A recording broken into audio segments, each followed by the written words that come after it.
Welcome in. It is day 158, and you're speaking to the Meeples Champion. And today we're going to be going over a game that is essentially one we've already done before.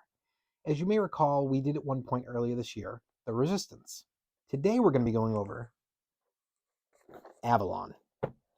Avalon is the Resistance. The Resistance is the sci-fi version, Avalon is the fantasy version. That being said, they're not exactly the same game. In the Resistance, all you have is your team and then your spies. In Avalon, you have your team and your spies, but then you have two additional roles. One of them is Merlin.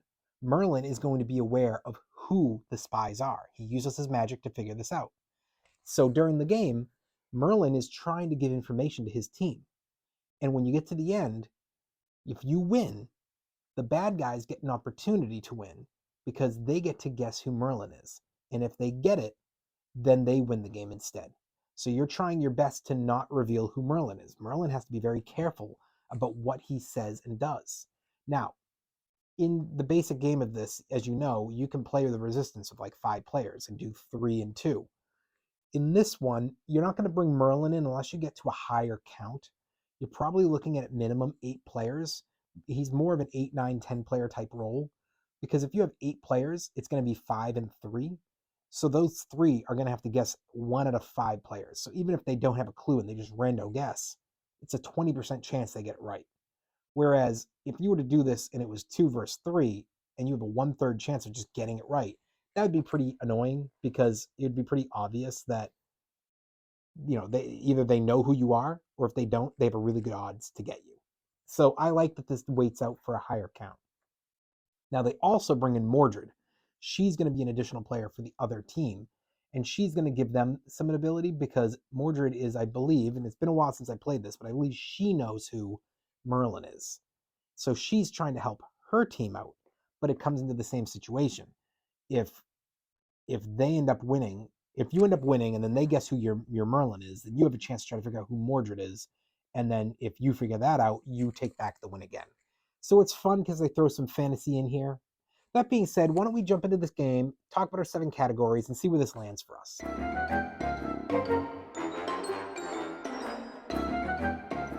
When it comes to the art, I actually really like the art of the Resistance more than this art, but I'm a fantasy person, and I've always kind of leaned in the direction of fantasy. This box just doesn't do much for me. I think that the reason that the Resistance holds out as one of my favorites is because of the box art. The box art in this isn't horrible, but it's just not good. I think the cards are fine, but the box is the first thing you see. It's a thumbs down.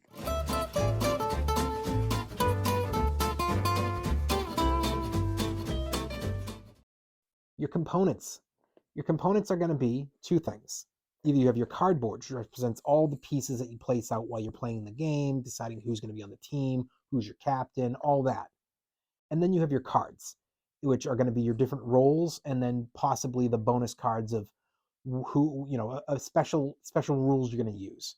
All of these are really good quality. It's a thumbs up.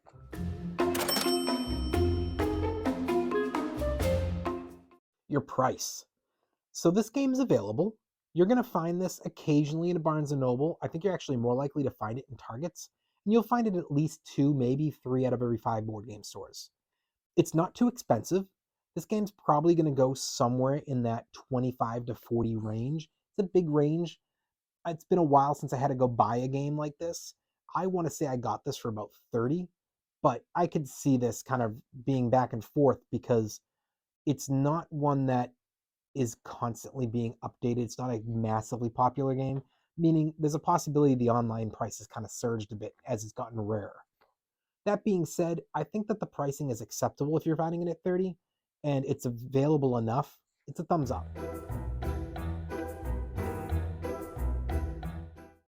Your difficulty. This is a tough one. I wouldn't recommend this for kids, and even though I think a beginner can play the game, I think a beginner can ruin the experience for experts and experienced players. I think that you need people who are all of the same area of, I understand how the players work, I understand when to open my eyes, when not, based on when we're doing all of our, you know, who's on what team reveals. You have to have a player who's good at listening to the information that comes in and being able to deduce well. You don't want somebody who's just there to scream. Yes, this game can cause some hilarious arguments, but it's usually arguments of somebody's messing with you and you're trying to convey that information to everybody else. And if you have a player who's just there who doesn't know what they're doing and they're just yelling, it's not going to be very helpful. So for me, I don't feel this is a beginner's type game. And so when you get into experienced and your expert players, the question is, are they into this style game? I think that your experienced players can be, but those experts, the reason I say expert is because this is to me somebody like myself who has a huge collection and is constantly playing new games. This may not be one that they're going to want to go back to. I love the game. I managed to get it out last Christmas with my wife's family. They weren't big fans, but it's not one that I often can get to the table unless it's with a group. So it's really my family, and even they're hard to get the game to the table for anymore. And it's hard for me to want to because I have so many options and the stuff I know they'd like more. So I feel like this only really hits for the experienced player.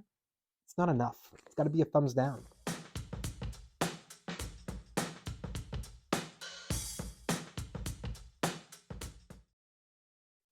Your replayability. The great thing about this game is it is really replayable. When you pull it out of game night, it's most likely going to get played 3 or 4 times in a row. And it's one that if you're a smaller gamer, you're going to be able to see this game come out a little bit more often. When I first got the game, we were playing this game on a weekly basis for like 2 years. We loved the game. It's just one that I aged out of and I grouped away from the people who are really interested in the game. But it's definitely one that I think has the replayability. It's a thumbs up.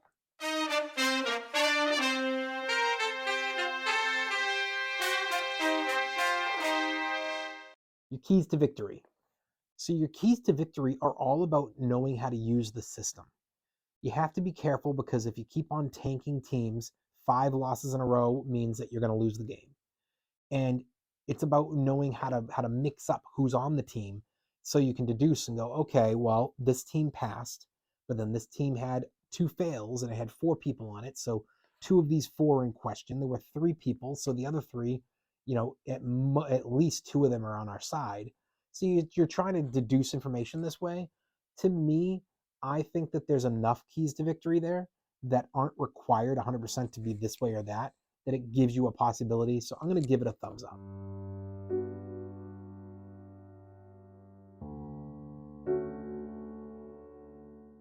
Unique. Can't give it unique. It's the Resistance. It's just the fantasy version of the Resistance. And there's nothing wrong with that. I love that there's 2 options. I picked them both up because I like to have options, and I felt this game did have some distinctly different things within it. But overall, 90% of the games are the same, and that extra piece it's not unique enough to make me make it a unique game. It's got to be a thumbs down. Overall, what do I think? I think the game's really fun, and if you're into social deduction games, if you're into hidden role games, if you're into playing games with 6 people minimum, but you like to get up to 10 people in a game, go buy this on the spot. You'll love it. But if not, that's okay. You don't have to love the style game. I'm okay with owning it because even though I don't play it very often, it's one that if I get to play it, I'm pumped. So even if that only gets off the shelf once every 2 years, that's enough for me. But that may not be something for everybody else, and it's up to you to decide how much money, how much game space, how much everything you're willing to include when you're going after a certain game. Well, it has been day 158, and we've been speaking about the game Avalon. And you've been speaking to the Meeples Champion.